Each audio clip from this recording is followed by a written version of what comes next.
Hello everyone, मोहित study IQ centre में आपका स्वागत है। आज हम बाल विकास एवं शिक्षा शास्त्र सीडीपी से संबंधित जो है इंपॉर्टेंट 30 क्वेश्चंस देखेंगे जो सीटेट के अगले एग्जाम्स के लिए महत्वपूर्ण होंगे। सारे क्वेश्चंस इंपॉर्टेंट हैं। बेसिकली इसी प्रकार के क्वेश्चंस आते हैं एग्जाम में, हू बहू क्वेश्चंस रिपीटेड होते हैं और इसी तरीके के क्वेश्चंस हमेशा आते हैं। मैं क्वेश्चंस के साथ साथ आपको जो इंपॉर्टेंट बातें होंगी वो भी बताता रहूँगा, फैक्ट्स होंगे वो भी बताता रहूँगा। बेस्ट ये रहेगा कि आप इसके पर्सनल नोट्स ज़रूर से ज़रूर बनाइए ताकि जो है आपको पेपर के समय जो है ज़्यादा मेहनत ना करनी पड़े। ठीक है, तो चलिए शुरू करते हैं वीडियो को। और अगर वीडियो पसंद आए तो प्लीज़ वीडियो को लाइक ज़रूर करिएगा ताकि जो है और अपने दोस्तों को शेयर करना बिल्कुल मत भूलिएगा ताकि वो भी जो है इस वीडियो का लाभ ले सकें। आज का जो वीडियो का टारगेट है वो है 10 लाइक्स का। आपका लाइक्स हमें मोटिवेशन देता है, हम इसी प्रकार से डेली आपके लिए वीडियोज़ लेकर के आते रहेंगे। तो चलिए शुरू करते हैं। पहला क्वेश्चन है, देखिए बहुत इंपॉर्टेंट क्वेश्चन है। ये टर्म बहुत इंपॉर्टेंट है इसलिए इस चीज़ को याद रखिएगा। ब्रेन स्टॉर्मिंग, जिसको हिंदी में कई बार जो है या तो इंग्लिश में ब्रेन स्टॉर्मिंग लिख के आएगा या फिर विचारावेश लिख करके आएगा। तो ब्रेन स्टॉर्मिंग को एक तकनीक के रूप में बच्चों में विकसित करने के लिए उपयोग किया जा सकता है। तो ब्रेन स्टॉर्मिंग अगर आपको पता है ये टर्म कि ब्रेन स्टॉर्मिंग होता क्या है तो आप आंसर लगा लेंगे। तो देखिए, अभिसारी सोच, अपसारी सोच और प्रक्रियात्मक स्थिरता और अनुक्रिया समुच्चय, यहाँ पे जो इसका सही आंसर है, देखिए ब्रेन स्टॉर्मिंग जो है ये विकसित करने के लिए उपयोग किया जाता है। यह है इसका आंसर है अपसारी सोच। ऑप्शन यहाँ पे बी होगा। अपसारी सोच का मतलब होता है कि कोई आपको समस्या दी गई है, कोई प्रश्न दिया गया है, उसके कई उत्तर ढूंढना, ठीक है, उसके कई उत्तर सुझाना, उसके कई उत्तर बता देना, है ना, उसी को कहते हैं अपसारी सोच। ठीक है, अभिसारी सोच में मतलब है कि आपको कोई समस्या दी गई या कोई आपसे प्रश्न पूछा गया है, उसका केवल एक उत्तर देना। तो जब आप कई उत्तर देते हैं तो आप कहीं ना कहीं अपने दिमाग को, ब्रेन को स्टॉर्म करते हैं, दौड़ाते हैं, घोड़ा। ऐसा नहीं होता कि दिमागी घोड़े दौड़ाना, तो ब्रेन स्टॉर्मिंग का यही मतलब है, दिमागी घोड़े दौड़ाना। तो अपसारी सोच वाले जब प्रश्न पूछे जाएंगे या अपसारी सोच वाले जो है आपको जो है प्रॉब्लम्स मिलेंगे तो आप अपने ऑटोमेटिकली अपने दिमाग के घोड़े दौड़ाना शुरू कर देंगे। तो यहाँ पे चीज़ें समझ गए होंगे। ये दोनों टर्म बहुत इंपॉर्टेंट है। हर क्वेश्चन हर जगह आपको हिंदी पेडागोजी में भी ये टर्म मिलता है, ईवीएस में भी ये टर्म मिलता है और मैथ पेडागोजी में भी टर्म मिलता है, हर जगह ये टर्म मिलता है। तो इसलिए अपसारी सोच और अभिसारी सोच में जो अभी मैंने आपको बताया वो आपको बिल्कुल याद करना है। ठीक है, चलिए आगे बढ़ते हैं अगले क्वेश्चन की ओर।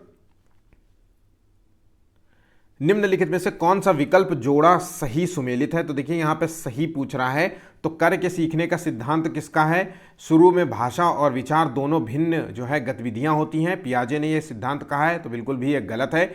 भाषा विचार पर आधारित है, वाइगोत्स्की ने।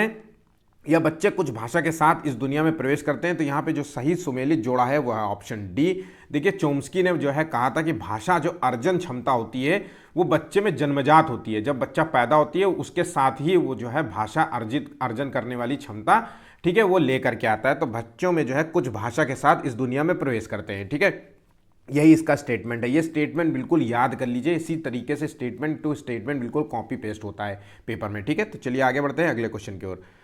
सीखने से क्या तात्पर्य है? तो देखिए, सीखने का क्या मतलब हो सकता है, यहाँ पे क्वेश्चन पूछ रहा है सीखने से क्या मतलब है। मनोवृत्ति में परिवर्तन है या व्यवहार में परिवर्तन है या व्यवहार में अपेक्षाकृत स्थायी परिवर्तन है या अनुभूति में परिवर्तन से? तो देखिए, सीखने से जो तात्पर्य मिलता है वो है मनोवृत्ति में परिवर्तन या फिर व्यवहार। इसका जो सही आंसर है वो है ऑप्शन सी। देखिए, हम जब आप कोई चीज़ सीखते हैं तो जो भी सीखते हैं उसमें पूरा जो है स्थायी परिवर्तन आता है हमारे सीखने में। जैसे हम आज मान लीजिए हमने कार चलाना सीखना शुरू किया, आज हमने पहला दिन हमारा कार चलाने का था और धीरे धीरे डे बाय डे 30 दिन के अंदर हमने कार में इतना अच्छा सीख गए कि हमारे जो है अब हमारे पूरे लाइफ टाइम में जो है वो कार चलाना हम नहीं भूल पाएंगे। जैसे हमें सीखने की प्रक्रिया में अगर बच्चे को ABCD सिखाया जाए तो ABCD सिखाने के दौर में वो 1 महीना 2 महीना, जब भी 1 मंथ 2 मंथ 1 2 3 जब भी जितने भी महीने उसे लगें, उतने महीने कंप्लीट करने के बाद वो कभी भी जो है उसका जो है मतलब वो ABCD नहीं भूलता है, तो वो स्थायी परिवर्तन में आ जाता है। या ठीक है, तो ध्यान रखिएगा इसका सही आंसर जो है ऑप्शन सी है यहाँ चीज। अगला क्वेश्चन देखिए, सुविधाहीन और वंचित समूहों के शिक्षार्थियों को संबोधित करने के लिए एक टीचर को क्या करना चाहिए? सुविधाहीन मतलब जिनके पास सुविधाएं नहीं है। वंचित वर्ग जो है मतलब जो बेचारे जो है जो आर्थिक रूप से कमज़ोर हैं या सामाजिक रूप से कमज़ोर है, ऐसे वर्गों की बात हो रही है।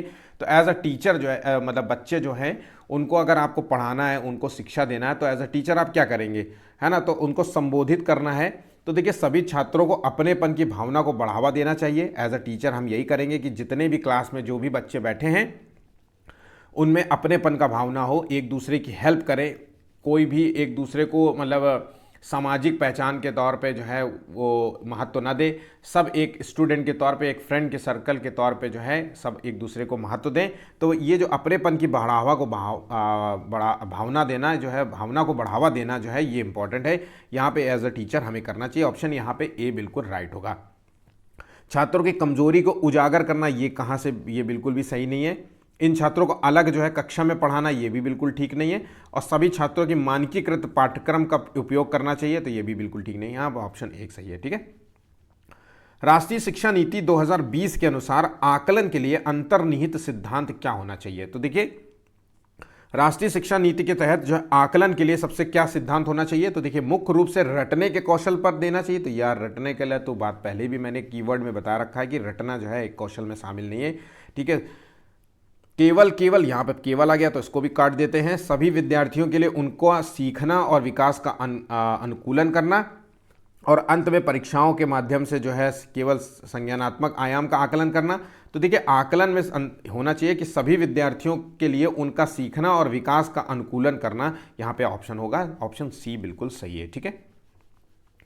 अगला क्वेश्चन देखिए, डैश डैश डैश के एक सार्वजनिक क्षमता है, मतलब एक सार्वजनिक क्षमता है जिसके सहारे बालक उद्देश्यपूर्ण क्रिया करता है और विवेकशील चिंतन करता है तथा वातावरण के साथ प्रभावी ढंग से समायोजन करता है। तो यहाँ पे ये चीज़ क्या हो सकता है? यहाँ पे जो है डैश डैश में क्या फिट बैठता है? बुद्धि, मानसिक मंदता, अनुशासन और विनिर्देशन। तो देखिए इन चारों ऑप्शंस को रख करके देख लिया करिए, वैसे ही आपको आंसर का ऑप्शन का आंसर ये मतलब इस क्वेश्चन का आंसर मिल जाएगा। तो देखिए बुद्धि एक सार्वजनिक क्षमता है जिसके सहारे बच्चा जो है एक उद्देश्यपूर्ण क्रिया करता है। ऑब्वियसली अगर बुद्धि नहीं होगी तो वो जो भी क्रियाएं करता है, पढ़ाई से हो या चाहे शारीरिक हो या चाहे मानसिक हो चाहे भावनात्मक क्रियाएं हो, वो नहीं कर पाएगा। विवेकशील चिंतन भी नहीं कर पाएगा, वातावरण के साथ प्रभावी ढंग से जो है समायोजन नहीं कर पाएगा। ठीक है। तो यहाँ पे जो आंसर है वो है ऑप्शन ए। नेक्स्ट क्वेश्चन देखिए, जीन पियाजे द्वारा प्रतिपादित संज्ञानात्मक विकास सिद्धांत की किस अवस्था में बालक वस्तुओं को पहचानने का प्रयास करने लगता है? तो यहाँ पे बच्चा जो है वस्तुओं को पहचानने का प्रयास करने लगता है, और ये जो सिद्धांत दिया गया है ये जीन पियाजे के संज्ञानात्मक विकास के सिद्धांत के अंतर्गत पूछा गया है। ठीक है। बहुत इंपॉर्टेंट क्वेश्चन है, बहुत इंपॉर्टेंट क्वेश्चन है। नेक्स्ट टाइम जो है मैं जीन पियाजे का पूरा एक टॉपिक कंप्लीट करूंगा, थ्योरी, ध्यान रखिएगा थ्योरी कंप्लीट होगा। यहाँ पे थ्योरी के साथ साथ आपको क्वेश्चंस भी मिलेंगे, इसलिए बहुत इंपॉर्टेंट ये क्वेश्चन होगा, ये टॉपिक होगा। इसमें क्वेश्चन आपसे हमेशा 2 से 3 क्वेश्चंस पूछे जाते हैं सीटेट में, हर एग्जाम में यहाँ से आपको क्वेश्चंस मिलेगा। तो इस चीज़ को बहुत अच्छे से तैयार कर लीजिए। अब देखिए यहाँ पे जो बालक जो है वस्तुओं के पहचानने का जो प्रयास करता है, यहाँ पे जो अवस्था है वो है पूर्व संक्रियात्मक अवस्था। यहाँ पे ये जो जीन पियाजे ने जो अवस्था बताई थी ये सेकंड स्टेज है। जो पहली स्टेज है, फर्स्ट स्टेज ये है, सेकंड ये है और थर्ड ये है, जिसे कहते हैं औपचारिक संक्रियात्मक अवस्था, और अमूर्त संक्रियात्मक अवस्था ये है 4th नंबर के। ठीक है। तो ये चारों स्टेज एक क्रम में लिखा हुआ है, तो यहाँ पे ये चीज़ समझ गए होंगे। तो यहाँ पे जो है पूर्व संक्रियात्मक जो अवस्था है, यहाँ पे जो ऑप्शन बी है ये किस एज से तक जाता है? तो 2 से 6 वर्ष तक की, है ना, कई बार 6 की जगह 7 भी हो सकता है। तो ये ध्यान रखिएगा, इसमें कंफ्यूज नहीं हो जाए, कंफ्यूज मत होना। 2 से 6 वर्ष तक की अवस्था जो है पूर्व संक्रियात्मक अवस्था कहलाती है। इसमें बच्चा जो है प्रतीकात्मक रूप से जो है सोचने लगता है, बच्चा जो है वस्तुओं की मानसिक छवियां बनाने लगता है। ठीक है। इसमें बच्चा जो है प्रतीकात्मक जो है सोच विकसित करने लगता है। तो ये सारी चीज़ों को याद रखिएगा। ठीक है। चलिए आगे बढ़ते हैं अगले क्वेश्चन की ओर। एक बच्चा अपनी मातृभाषा सीख रहा है, वहीं पे दूसरा बच्चा जो है उसे वही भाषा दूसरी भाषा के रूप में सीख रहा है, उसकी मातृभाषा कोई और है। ठीक है। तो दोनों निम्नलिखित में से कौन सी समान प्रकार की त्रुटि कर सकते हैं? अधिकाधिक सामान्यीकरण, सरलीकरण, विकासात्मक और अत्यधिक संशुद्धता। तो यहाँ पे जो आंसर है ऑप्शन सी होगा, बिल्कुल सही ठीक बैठता है। चलिए ऑप्शन सी को लॉक करते हैं। चलिए आगे बढ़ते हैं। पाठ्य पुस्तकों के विषय में कौन सा कथन जो है अनुचित होगा? तो पाठ्य पुस्तकों के विषय में जो है कौन सा कथन अनुचित होगा? पाठ्य पुस्तकों की सहायता से निश्चित समय में विभिन्न विषयों का ज्ञान प्राप्त किया जा सकता है। तो ये क्या अनुचित है या मतलब एक तरीके से हमें असत्य ढूंढना है, ठीक है। तो यहाँ पे देखिए हम पाठ्य पुस्तकों की सहायता से एक निश्चित समय में हम जो है एक विभिन्न विषयों का ज्ञान प्राप्त कर सकते हैं, तो बिल्कुल सही है, ठीक है। पाठ्य पुस्तकों की सहायता से सिलेबस, मतलब एक बुक में जो सिलेबस दिया होता है उसकी सहायता से विद्यार्थी कक्षा में सुनी हुई बातों को घर पर भी समझ सकते हैं और उसकी रिवीजन कर सकते हैं, पुनरावृत्ति कर सकते हैं, ठीक है। तो ये भी हो सकता है, पॉसिबल होता है, ठीक है। पाठ्य पुस्तकों से प्राप्त ज्ञान पूर्ण रूप से व्यवहारिक होता है और अतः उसकी अत्यधिक उपयोगिता भी है, ये भी सही है।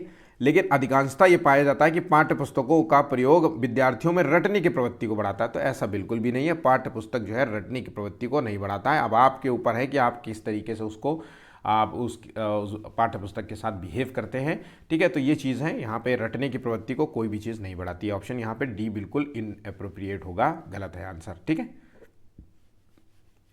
नेक्स्ट क्वेश्चन देखिए, निम्नलिखित में से कौन सा विद्यार्थियों की असफलता के लिए जिम्मेदार है। यहाँ पे जो है बच्चे की जो है असफलता के लिए कौन सा असंदर्भित जो है पाठ्यक्रम या फिर विषय वस्तु को प्रस्तुत करने की विविध तरीके, व्यक्तिगत विभिन्नताओं का मान या विद्यार्थी केंद्रित गतिविधियाँ। तो यहाँ पे देखिए जो आंसर सही है वो क्या है, यहाँ पे आंसर जो है ऑप्शन ए बिल्कुल सही होगा। तो देखिए जो असंदर्भित जो है पाठ्यक्रम होता है जिसे कहते हैं गैर संदर्भित पाठ्यक्रम या आउट ऑफ सिलेबस, इसको अगर इंग्लिश में बोलें आउट ऑफ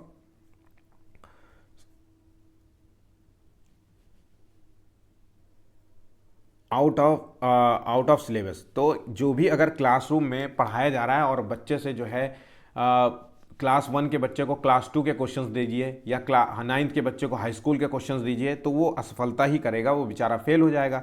तो इसलिए असंदर्भित जो है पाठ्यक्रम होता है, सिलेबस होता है, जो आउट ऑफ सिलेबस वाले क्वेश्चंस होते हैं वो चीज़ें नहीं होनी चाहिए, ठीक है।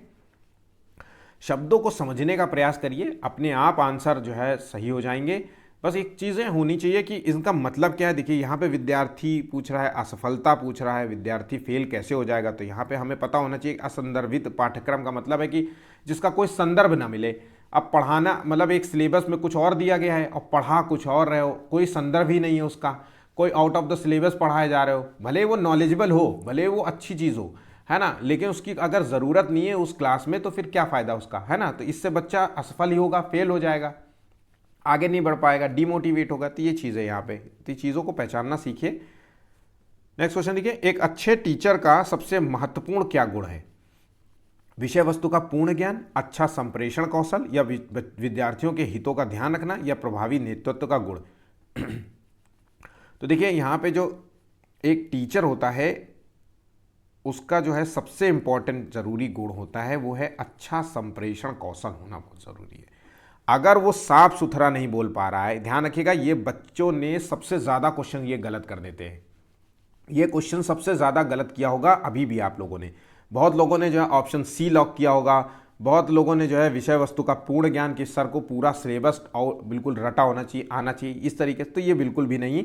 यहाँ पे जो अच्छा संप्रेषण होना एज अ टीचर जो है, देखिए टीचर है तो उसको जो है ज्ञान तो होगा, ठीक है, पूर्ण जरूरी नहीं है। देखिए हर चीज़ एज अ टीचर जरूरी नहीं कि आपको संपूर्ण ज्ञान हो, आपको पुस्तक में लिखी हुई हर एक किताब में लिखी हुई हर एक बात पता होनी चाहिए, ये ज़रूरी तो नहीं, ठीक है। तो यहाँ पे ये चीज़ है, याद रखिएगा, पूर्ण ज्ञान की ज़रूरत नहीं है, पहली बात, ये कीवर्ड है ये चीज़ें।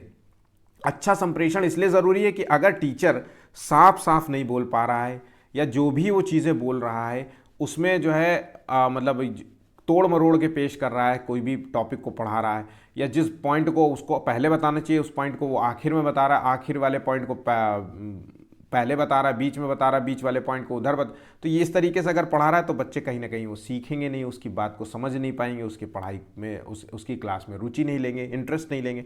तो अच्छा संप्रेषण होना बहुत ज़रूरी है। ऑप्शन यहाँ पे बी बहुत इंपॉर्टेंट है, आंसर यहाँ पे बी बिल्कुल सही होगा, ठीक है। तो ये क्वेश्चन बहुत इंपॉर्टेंट है, ध्यान रखिएगा। नेक्स्ट क्वेश्चन देखिए, एक शिक्षिका को बच्चों के अपने आप से बात करने व्यक्तिगत वाक को क्या प्रतिक्रिया देनी चाहिए। एज अ टीचर जो है बच्चा अपने आप से बात करता है, ठीक है, व्यक्तिगत वाक है, व्यक्तिगत वाक का मतलब है कि वो अपने आप से बात करता है। हम लोग अक्सर देखिए खाली समय होता है, किसी गंभीर चर्चा पे, किसी गंभीर प्रॉब्लम में फंसे होते हैं या कोई सोच रहे होते हैं तो अपने आप से बात करने लगते हैं या शीशे के सामने खड़े खड़े होकर के बात करने लगते हैं, या अपने दिमाग में ही बोलने लगते हैं कि इस तरीके से हो जाए, इस तरीके से काम कर लूँगा, ये चीज़ें, या बोल बोल के बोलने लगते हैं अपने ही से, खुद से ही, तो ये होता है ना। तो इसको इस पर एज अ आपको क्या प्रतिक्रिया देनी चाहिए एज अ टीचर हो, तो उसको हतोत्साहित करेंगे, मतलब डीमोटिवेट करेंगे कि ये क्या कर रहे हो, इस तरीके से नहीं करते, इस तरीके से, यहाँ पे तो बिल्कुल भी पॉइंट ये गलत हो जाता है। हतोत्साहित करना चाहिए, इसके द्वारा बच्चा अपना खुद ध्यान भंग कर लेता है इससे, तो ये भी नहीं होना चाहिए भाई। उसे प्रोत्साहित करना चाहिए, तो ये आंसर हो सकता है। यहाँ पे भी प्रोत्साहित लिखा, तो इनमें तो दो में से तो कोई है, क्योंकि इसमें स्वनियमन सुसाधित होता है, या प्रोत्साहित करना, इसमें टीचर की जो है जिम्मेदारी समाप्त हो जाती है। यहाँ पे देखिए बिल्कुल भी यह ऑप्शन नहीं है, यहाँ पे आंसर होगा सी। ठीक है, चलिए आगे बढ़ते हैं। निम्नलिखित में से कौन किसी व्यक्ति के हाथ से आंख के तालमेल, संतुलन और शारीरिक निपुणता की क्षमता को प्रभावित करता है? तो यहां पे जो सही आंसर है, गुणज वैकल्य, भाषा वैकल्य, पठन वैकल्य और गति समन्वय वैकल्य। तो यहां पे जो आंसर है ऑप्शन यहां पे डी बिल्कुल सही होगा। ठीक है, अगर हम इसको इंग्लिश में बात करें, कई बार यह गति समन्वय वैकल्य की जगह जो है डिस्प्रेक्सिया लिख के आता है, तो ध्यान रखिएगा, डिस्प्रेक्सिया भी हो सकता है यहाँ पे लिखा हुआ, तो ये याद रखना। ओहो, इसको ऐसे रहने दीजिए। ठीक है, पठन वैकल्य को जो है डिसलेक्सिया कहते हैं, और लेखन को डिस्ग्राफिया कहते हैं, भाषा वैकल्य को, और गुणज को डिस्कैल्कुलिया कहते हैं। ठीक है, चलिए आगे बढ़ते हैं। निम्नलिखित में से वो कथन जो विद्यार्थियों में सृजनात्मकता का पोषण करता है, ठीक है, तो ऐसे बच्चों में ऐसी कौन से जो है कथन है जो बच्चों को क्रिएटिव बनाएगा, तो यहाँ पे इस चीज़ को देखना है। तो क्रिएटिव बनाएगा, कुछ नया क्रिएट करने की क्षमता जो है उसके अंदर विकसित करेगा। तो प्रत्येक जो है शिक्षार्थी, मतलब बच्चे की अंतर्जात प्रतिभाओं का पोषण करने एवं प्रश्न करने के अवसर उपलब्ध कराना। अगर हम बच्चे को प्रश्न करने के अवसर उपलब्ध कराएंगे और उसके अंदर जो भी प्रतिभाएं हैं, जो भी उसके अंदर जो है क्वालिटीज़ हैं, उसको हम जो है बाहर लाएंगे और उसको अच्छा करने का प्रयास करेंगे। जैसे वो क्रिकेट में खेलने में अच्छा है तो उसको जो है उसमें निखारेंगे, वो किसी चीज़ आर्ट में अच्छा है तो उसको आर्ट में निखारने का प्रयास करेंगे, है ना। कोई चीज़ बच्चा साइंस में अच्छा है तो उसको ज़्यादा से ज़्यादा रिसर्च चीज़ें करने का प्रयास करवाएंगे, उसको ज़्यादा से ज़्यादा रिसर्च में जो है इन्वॉल्व करेंगे। तो इस तरीके से जो प्रतिभाएं होती है बच्चे में, उनका पोषण करेंगे और उस ज़्यादा से ज़्यादा बच्चे को क्वेश्चन करने की छूट देंगे। ज़्यादा से ज़्यादा क्वेश्चन जब पूछेगा तो बच्चे का कहीं ना कहीं दिमाग जो है, माइंड जो है शार्प होगा। तो यहाँ पे ऑप्शन पढ़ते ही जो है ये लगा देना, ठीक है। बाकी जो है ऑप्शन सभी गलत होंगे, ठीक। नेक्स्ट क्वेश्चन, यहाँ तक चीज़ें समझ में आ गई होंगी, देखिए। और पेपर बिल्कुल कॉपी टू कॉपी ऐसे ही आता है। मैं फिर से आपसे कह रहा हूँ, ना ही सिलेबस बदल रहा है, ना ही जो बार बार जो है कमेंट आप लोग जो वीडियोस में कर देते हैं कि जो है सर क्या सिलेबस बदल जाएगा, क्या जो है पैटर्न बदलेगा पेपर का, किस तरीके से। तो आप लोग इतना परेशान क्यों होते हो इन चीज़ों में कि आप देखिए सीटेट का एग्ज़ाम होना है, क्या ही सिलेबस बदल देगा। आप समझने का प्रयास करा करिए। आप लोग जो है कितना सिलेबस अगर बदल भी देता, मान लीजिए पहली बात तो 100 नहीं 200% है कि सिलेबस नहीं बदल रहा है, पर अगर बदल भी देता है तो क्या बदलेगा। ऐसा थोड़ी ना कि पूरे सिलेबस से सब कुछ हटा देगा। अरे 1-2 टॉपिक हो सकता है नया ऐड कर देगा और 1-2 टॉपिक हटा देगा, तो क्या ही चला जाएगा। बहुत बड़ा थोड़ी ना आपका जो है, अब तो पढ़ना ही है आपको, तो आप पढ़ना शुरू करिए। सिलेबस नहीं बदलेगा, मैं फिर से कह रहा हूँ, और जैसा पेपर आ रहा है वैसा ही पेपर आएगा, ठीक है। हो सकता है थोड़ा सा हार्ड हो जाए, थोड़ा सा सिंपल हो जाए, बस यही होगा, इससे ज़्यादा कुछ नहीं होगा। पैटर्न में नहीं बदलेगा, जैसा पेपर आता है जिस तरीके से पैटर्न में आता है उसी तरीके से होगा। तो चलिए आगे बढ़ते हैं अगले क्वेश्चन की ओर। निम्नलिखित में से किसने जो है त्रिआयामी जो है बुद्धि का सिद्धांत दिया था, 3D जो है 3 डायमेंशनल जैसे कहते हैं, 3 डायमेंशनल इंटेलिजेंस, तो ये किसने दिया था। बहुत बहुत इंपॉर्टेंट क्वेश्चन है। तो यहाँ देखिए जो ये सिद्धांत दिया था ये गिलफोर्ड ने दिया था, ठीक है। अच्छा देखिए कैटल ने कौन सा सिद्धांत दिया था ये भी याद रखिएगा। तो कैटल ने जो सिद्धांत दिया था क्रिस्टलाइड, कैटल से क्रिस्टल से समझ सकते हैं, तो क्रिस्टलाइड सिद्धांत जिसे कहते हैं, ठीक है। इसको अगर इंग्लिश में बोल दें तो क्रिस्टल, इसको कहते हैं क्रिस्टल बुद्धि या क्रिस्टल इंटेलिजेंस, और दूसरा था इन्होंने, है ना, और दूसरा था फ्लूइड इंटेलिजेंस। जिसे कहते हैं क्रिस्टल को मतलब ठोस और इसको कहेंगे तरल। तो क्वेश्चन पूछ सकता है कि क्रिस्टल इंटेलिजेंस का सिद्धांत किसने दिया था, तो आपको जवाब देना है कैटल ने दिया था। फ्लूइड इंटेलिजेंस का सिद्धांत किसने दिया था, तो आपको जवाब देना है कि कैटल ने दिया था। ठीक है, या क्रिस्टलाइड सिद्धांत किसने दिया था, तो आपको जवाब देना है कैटल ने दिया था। ठीक है, या फिर क्रिस्टल एंड फ्लूइड सिद्धांत किसने दिया था, थ्योरी इंटेलिजेंस का सिद्धांत किसने दिया था, तो वो भी आपको कैटल है। तो ये चीज़ें इस तरीके से पूछता है। ठोस और जो फ्लूइड होता है इस चीज़ को जो है सिंपल सा है, जो भी आपको बुद्धि मिलती है वो आप क्रिस्टल में जो है ठोस होता है, तो मतलब आप जो है बाहर से गेन करते हैं, मतलब बुक के माध्यम से गेन करते हैं, सोशल ही रूप से गेन करते हैं जो आप देखते हैं। फ्लूइड में क्या होता है, ये आपको हेरिडिटी से मिलती है, आपके माता पिता से जो गुण मिलते हैं वो इंटेलिजेंस कहलाती है, फ्लूइड जो है तरल इंटेलिजेंस। ठीक है, यहाँ पे चीज़ समझ गए होंगे। गार्डनर ने जो सिद्धांत दिया था वो है मल्टीपल इंटेलिजेंस का सिद्धांत दिया था। इसके अंतर्गत इन्होंने बताया था कि 9 प्रकार की जो है बुद्धि एक होती है, जो सामान्य बुद्धि के अलावा 9 प्रकार की भी बुद्धियाँ होती हैं, जिसमें से कुछ बुद्धियाँ मैं आपको बता देता हूँ। जैसे कि जो है कुछ लोग जो है म्यूजिकल में अच्छे होते हैं, म्यूजिक में अच्छे होते हैं, कुछ लोग मैथ में अच्छे होते हैं, कुछ लोग जो है भाषा में अच्छे होते हैं। ठीक है, कुछ लोग फिजिकल स्ट्रेंथ में अच्छे होते हैं। ठीक है, कुछ लोग जो है साइंस में अच्छे होते हैं, कुछ लोग जो है खाली स्थान जो है जैसे आर्किटेक्ट होते हैं, है ना, आर्किटेक्ट होते हैं तो ये खाली स्थान को समझने में जो है उनके गुण डेवलप होता है। कुछ लोग अपने आप को बेहतर समझते हैं, मतलब कुछ लोग दूसरों की भावनाओं को जो है समझने में जो है उनको इंटेलिजेंस लेवल अच्छा होता है। और कुछ लोग जो है स्वयं को जो है अच्छे समझते हैं, जैसा गौतम बुद्ध हो गए, महावीर हो गए, ये सब जो है। ठीक है, तो यहाँ पे जो है गार्डनर ने जो है ये वाला सिद्धांत दिया था। ठीक, नेक्स्ट क्वेश्चन देखिए, अभिकथन बच्चों के शारीरिक विकास में देरी के लिए पूरी तरह से उनकी आनुवांशिक बनावट को जिम्मेदार ठहराया जा सकता है। पहली बात तो ये कीवर्ड जो पूरी तरह दिया हुआ है, पूरी तरह, केवल, संपूर्ण, ये जो कीवर्ड होते हैं हमेशा गलत होते हैं। तो यहाँ पे पहली बात तो शारीरिक विकास के लिए पूरी तरीके से आनुवांशिक बनावट को मतलब हेरिडिटी, जो माता पिता से जो उसको गुण मिल रहे होते हैं उसको जिम्मेदार ठहरा रहा है पूरी तरीके से, जबकि ऐसा नहीं है। माता पिता से अगर अच्छे भी गुण मिल जाएं तो भी अगर उसका खान पान अच्छा ना हुआ, उसको न्यूट्रिशनल फूड नहीं मिला, है ना, उसके आसपास का माहौल अच्छा नहीं हुआ, तो उसका शारीरिक तो क्या, शारीरिक बनावट तो उसकी बिगड़ जाएगी। जब खाना अच्छा नहीं होगा तो उसकी हाइट गिरेगी, कंप्रोमाइज़ होगी, उसका शरीर हष्टपुष्ट ना होकर के दुबला पतला सा होगा। तो ये भी चीज़ है। तो यहाँ पे बच्चों के जो शारीरिक विकास के लिए वंशानुगत कारक ही उत्तरदायी है, केवल यहाँ पे वंशानुगत कारक ही, केवल मतलब ओनली, है ना, ओनली जो है हेरिडिटी को इंपॉर्टेंट मान लिया है। तो यहाँ पे दोनों जो है फैक्ट्स जो है गलत हो जाते हैं। तो यहाँ पे जो आंसर है ऑप्शन ए होगा, सॉरी यहाँ पे जो है दोनों ही गलत है, ए और आर दोनों ही गलत होंगे। ठीक है, छात्रों के बीच जो है भ्रांतियों को जो है महत्वपूर्ण है, तो छात्र जो बच्चे हैं उनकी भ्रांतियों को जो है, उनकी गलतियों को, उनकी कमजोरियों को पहचानना बहुत ज़रूरी है। ठीक है, तो ये चीज़ें बहुत है, ताकि पहचानेंगे तो उनको पहचान करके ही हम उनकी भ्रांतियों को दूर कर पाएंगे, है ना। ठीक है, चलिए आगे बढ़ते हैं।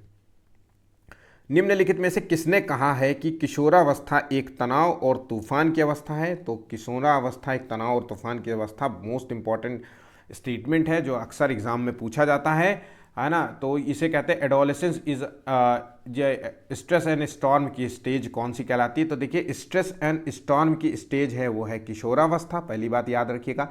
इसमें बहुत टाइप से क्वेश्चन पूछते हैं, तो एक कौन सा एज है जो तनाव और तूफान की अवस्था कहा जाता है, तो पहली बात इस एज को कहते हैं किशोरावस्था, जिसे कहते हैं एडोलेसेंस। और ये जो है तनाव और तूफान की अवस्था, किशोरावस्था को किसने कहा था, तो ये स्टैनली हॉल ने कहा था। ऑप्शन यहाँ पे बी बिल्कुल राइट होगा। ठीक है, चलिए आगे बढ़ते हैं।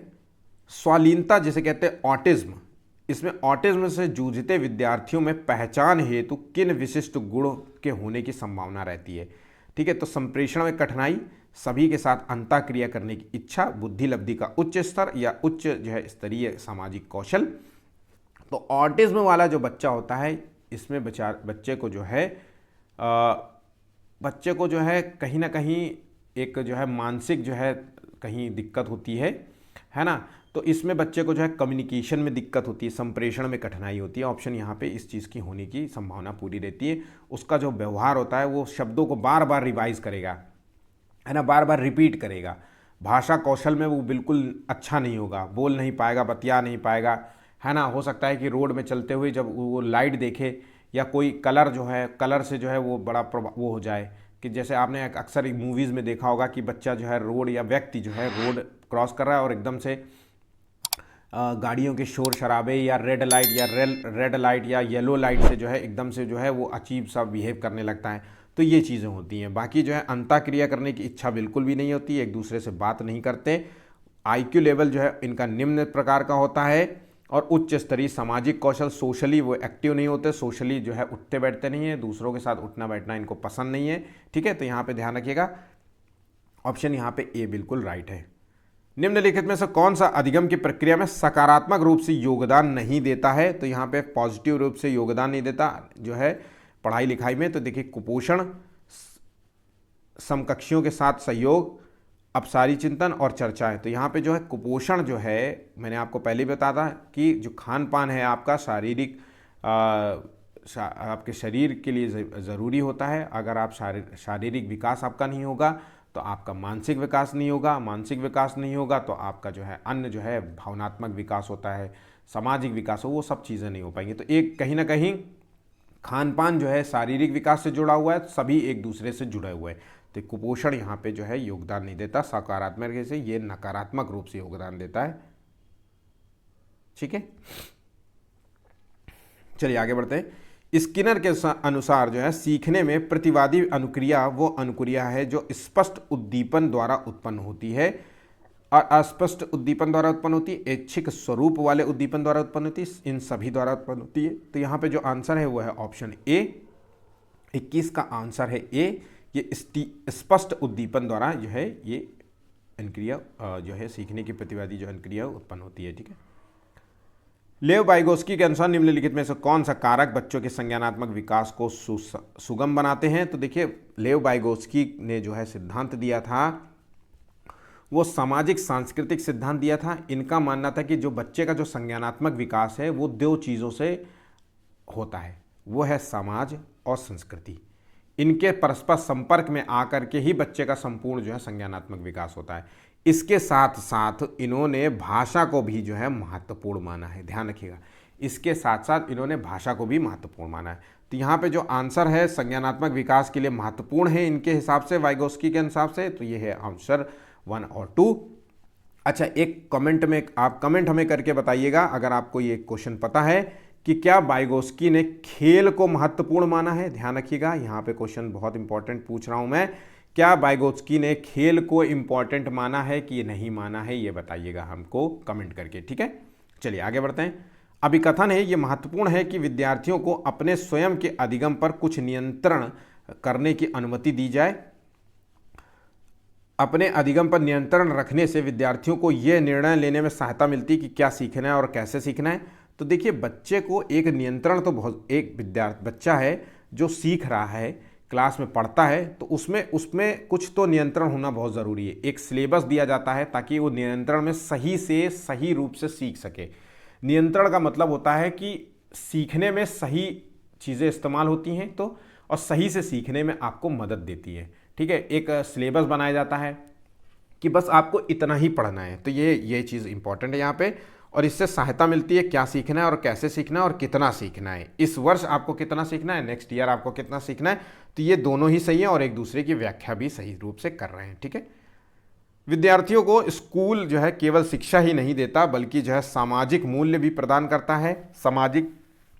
सामाजिक संज्ञान और तथा सामाजिक मानकों के विषय में जानकारी देकर उनमें डैश डैश का बीज बोता है। तो यहाँ पे देखिए वातावरण का बीज बोता है या भौतिक संरचना का बीज बोता है या सामाजिकरण का बीज बोता है, और अभिप्रेरणा का मतलब होता है मोटिवेशन। तो यहाँ पे देखिए, यहाँ पे जो बच्चे जो है स्कूल में जो भी एजुकेशन प्राप्त कर रहे हैं उसमें सामाजिक जो है मूल्यों की बात हो रही है तो सामाजिकीकरण के बीज बोएगा। ठीक है, अगर भौतिक वातावरण के आसपास की जो बात होती तो उसकी अलग होता है ऑप्शन यहाँ पे। तो आंसर जो है यहाँ पे जो है आंसर सी है। ठीक है, अभिकथन, एक टीचर को छात्रों के बीच समस्या समाधान रणनीतियों के विकास की सुविधा प्रदान करनी चाहिए। तर्क यह है कि समस्या समाधान की रणनीतियां जो हैं अधिगम में सुधार करती हैं और समालोचनात्मक चिंतन को बढ़ावा देती हैं। तो यहाँ पे देखिए दोनों ही ये पॉइंट सही हैं ऑप्शन यहाँ पे ए बिल्कुल राइट है। ये समझाने जैसा कुछ भी नहीं कि देखिए एज अ टीचर जो है, एक टीचर को बच्चों की बच्चों में जो भी समस्या है उसका समाधान करना चाहिए, और उस समस्या समाधान से क्या होता है, बच्चों में जो है अधिगम प्रक्रिया जो होती है, जो सीख रहे होते हैं उसमें सुधार होता है। कोई क्वेश्चन फंस रहा है बच्चा, आपने थोड़ी सी हेल्प करी स्कैफ फोल्डिंग के माध्यम से, एक टेम्परेरी हेल्प करी, वो बच्चा आगे बढ़ गया, और वही टेम्परेरी हेल्प उसके लिए जो है हमेशा के लिए वो सीखना हो जाएगा, स्थायी रूप से सीख जाएगा। तो अधिगम में सुधार होता है, समालोचनात्मक जो है चिंतन को बढ़ावा देता है, उसके अंदर क्रिएटिव जो है चीज़ें, वो आपसे क्वेश्चंस और दिन प्रतिदिन कोई ना कोई नया क्वेश्चंस पूछेगा। तो यहाँ पे दोनों ही तर्क संगत है, यहाँ पे आंसर बिल्कुल सही है दोनों। ठीक है, समावेशी कक्षा की विशेषता नहीं है, तो समावेशी कक्षा की विशेषता क्या नहीं है देखिए, तो समावेशी क्लासरूम क्या होती है, जहाँ पे सभी प्रकार के बच्चे होते हैं। सभी प्रकार के बच्चे का मतलब है कि वहाँ पे प्रतिभाशाली बच्चे हैं, सामान्य बच्चे हैं, है ना, विशिष्ट बच्चे भी हैं, सब प्रकार के बच्चे वहाँ पढ़ते हैं। तो शिक्षक द्वारा मित्रवत और आत्मीय व्यवहार का उपयोग करना, या ज्ञान क्षमता वाले समग्र विद्यार्थियों को जो है विशेषता अलग अलग विषयों है अलग अलग सहायक सामग्री का प्रयोग करना, वास्तविक और सतत आकलन की व्यवस्था करना। तो यहाँ देखिए समावेशी कक्षा की विशेषता जो नहीं है वो है, यहाँ पे जो सही आंसर है वो है अलग ज्ञान क्षमता वाले समग्र विद्यार्थी। मतलब कहना क्या मतलब है कि समावेशी कक्षा में जो विशेषता नहीं है कि मतलब इनका मानना है कि एक क्लासरूम में एक ही जैसे टाइप के बच्चे हों, ये ज्ञान क्षमता वाले समग्र विद्यार्थी नहीं, ऐसा बिल्कुल भी नहीं है। अलग अलग टाइप के सारे बच्चे होते हैं, कुछ अच्छे पढ़ने में होते हैं, कुछ कमज़ोर होते हैं, कुछ आर्थिक रूप से कमज़ोर है, कुछ सामाजिक रूप से कमज़ोर है, जो कुछ जातिगत जो है रूप से जो है उनको जो है देखा जाता है। तो ये सारी चीज़ें हैं, उस क्लास में सब होते हैं, तो इन सबका जो है सबके साथ जो है समान रूप से व्यवहार करना चाहिए। ठीक है, और चीज़ों को ध्यान में रखना चाहिए। आगे बढ़ते हैं। बच्चे किस तरीके से सीखते हैं, पढ़कर सीखते हैं, देखकर सीखते हैं, सुनकर सीखते हैं, या क्रिया करके सीखते हैं। तो देखिए बच्चे जो है हर रूप में सीखते हैं, पढ़ कर के भी सीखते हैं, आपको सुनते हैं, जो भी आप बोलेंगे वो आपकी बातों को जो है गेन कर लेते हैं, फिर वही रिपीट करते हैं। इसलिए कहा जाता है कि बच्चों के सामने थोड़ा मैनर्सफुल होकर के बात करिए। आसपास का जो भी वातावरण है, जो भी बच्चे को जो है भी माहौल देना चाहते हैं, उसी की तरह आप भी बिहेव करिए। टीचर को भी बिहेव करना सीखना चाहिए इसी तरीके से। देख करके सीखते हैं, जैसा आप करेंगे वैसा वो देख करके वो भी सीखेंगे, क्रिया करेंगे उसी तरीके से जो है एक्टिविटी करेंगे। तो यहाँ पे जो आंसर है वो ऑप्शन डी बिल्कुल सही है। बच्चे के उचित विकास को सुनिश्चित करने के लिए उनका स्वास्थ्य जो है, शारीरिक विकास एक महत्वपूर्ण जो है आवश्यकता है। ये जो है कथन कहाँ किस रूप में सही है या गलत है ये पूछ रहा है। तो देखिए ये ऑब्वियसली जो है बच्चे का अगर विकास करना है, एक संपूर्ण विकास करना है, तो उसका शारीरिक विकास करना बहुत ज़रूरी है। शारीरिक विकास करना है तो उसको खाना खिलाना होगा, उसका जो है भरपूर पोषण देना होगा, दूध दही प्रोटीन युक्त खाना देना होगा। तो ये चीज़ गलत है, यहाँ पे गलत है, ये गलत है, यहाँ पे सही है, क्योंकि विकास क्रम में शारीरिक विकास सबसे पहले स्थान पर आता है यहाँ पे। तो ऐसा बिल्कुल भी नहीं, शारीरिक स्थान सबसे पहले स्तर सबसे नहीं आता है, सभी जो है अंतर एक दूसरे के साथ जो है मिले होते हैं। ठीक है, तो यहाँ पे जो सही है ऑप्शन यहाँ पे डी होगा। शारीरिक विकास, जैसे जैसे शरीर आपका बढ़ेगा वैसे वैसे आपका मानसिक विकास भी होगा, जैसे आपका मानसिक विकास होता जाएगा वैसे वैसे आपका भावनात्मक विकास होगा, जैसे जैसे आपका और विकास होंगे तो वैसे सामाजिक सांस्कृतिक सभी विकास होते हैं, तो एक दूसरे से जो है इंटरलिंक्ड होते हैं यहाँ पे। चलिए आगे बढ़ते। शिक्षक के मानसिक स्वास्थ्य का अध्ययन करना आवश्यक है, क्योंकि छात्र जो है छात्र शिक्षक को ठीक प्रकार से समझ सकते हैं। तो टीचर के मानसिक स्वास्थ्य का जो है अध्ययन करना बहुत ज़रूरी है, या छात्र शिक्षक को ठीक प्रकार से समझ सकते हैं, टीचर की प्रतिष्ठा बनी रहती है, या छात्र के शैक्षिक जो है विकास पर शिक्षक के मानसिक स्वास्थ्य का प्रभाव पड़ता है, या टीचर के स्वाभिमान को ठेस नहीं पहुँचे। तो यहाँ पे जो आंसर है मैंने अभी आपको बताया कि देखिए जो भी टीचर जिस तरीके से व्यवहार करेगा, जिस तरीके से वो बिहेव करेगा क्लासरूम में, वही बच्चे जो है सीखेंगे। तो यहाँ जो छात्र के जो शैक्षिक विकास पर टीचर की जो भूमिका होती है वो महत्वपूर्ण होती है, उन्हीं को देख करके सीखता है, तो उन्हीं के जो है वो बिहेव करेगा। तो यहाँ पे आंसर होगा ऑप्शन सी।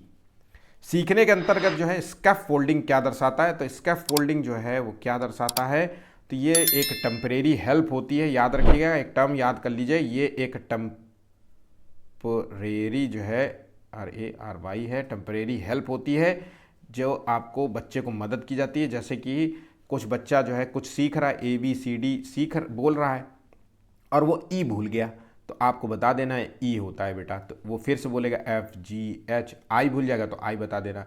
एक दो बार, चार बार, 10 बार प्रक्रिया दोहराने के बाद वो ऑटोमेटिकली इस चीज़ को वो बिल्कुल याद कर लेगा। तो टेम्परेरी हेल्प होती है ठीक है। तो यहाँ पे देखते हैं सीखने के वयस्कों द्वारा जो है कि अस्थाई जो है सहयोग को जो है स्कैफ फोल्डिंग कहते हैं। यहाँ ऑप्शन यहाँ पे बी बिल्कुल सही होगा। ठीक है, तो ये बहुत बहुत इंपॉर्टेंट क्वेश्चन है, याद रखना। स्कैफ फोल्डिंग टर्म बिल्कुल इसी तरीके से पूछा जाता है और हर जगह पूछा जाएगा।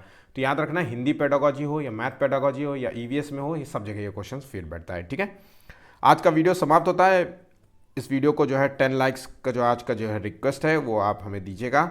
आपके द्वारा जो है हमें मोटिवेशन मिलेगा, हम नए वीडियोस आपके लिए लेकर के आते रहेंगे। वीडियो को ज़्यादा से ज़्यादा शेयर कीजिए और चैनल को सब्सक्राइब कर लीजिए ताकि और भी वीडियो जो आपको दिए जाएँ तो आपके पास नोटिफिकेशन उसका आ जाए। आज के लिए बस इतना ही, धन्यवाद।